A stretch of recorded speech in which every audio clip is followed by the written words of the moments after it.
सूर्यास्त के बाद क्यों नहीं किया जाता अंतिम संस्कार? पुनर्जन्म से जुड़ी मान्यता या किस बात का है डर?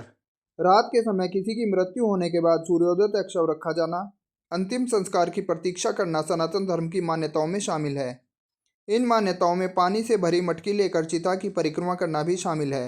आखिर ऐसा क्यों है? जाने क्या कहता है धर्मशास्त्र। हिंदू धर्म में सूर्यास्त के बाद किसी भी व्यक्ति का अंतिम संस्कार करने की मनाही है। अगर किसी व्यक्ति की मृत्यु रात के समय होती है तो उसका अंतिम संस्कार दूसरे दिन ही किया जाता है। इस विषय में गरुड़ पुराण में विस्तार से बताया गया है। सनातन धर्म में मनुष्य के जन्म से लेकर मृत्यु तक कुल 16 संस्कारों का उल्लेख मिलता है। इन्हीं 16 संस्कारों में से एक अंतिम संस्कार माना गया है। अंतिम संस्कार की प्रक्रिया क्या होगी, इसके बारे में शास्त्रों में बताया गया है।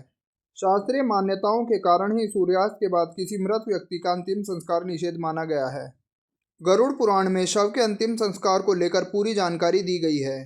बताया गया है कि रात के समय अगर किसी व्यक्ति की मृत्यु हो जाती है तो उसका अंतिम संस्कार धर्मानुसार दूसरे दिन ही किया जा सकता है।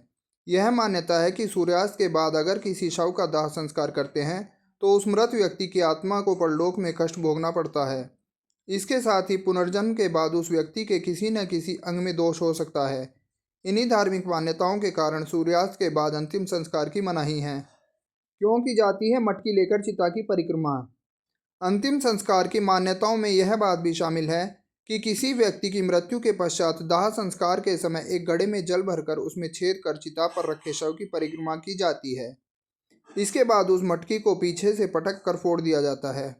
ज्योतिष के मुताबिक इस संबंध में पौराणिक मान्यता है कि ऐसा करने से मृत व्यक्ति की आत्मा का उसके शरीर से मोह भंग हो जाता है। इसके पीछे एक और रहस्य यह भी बताया गया है कि मनुष्य का जीवन घड़े की तरह होता है। इस घड़े में भरे पानी को मनुष्य का समय बताया गया है।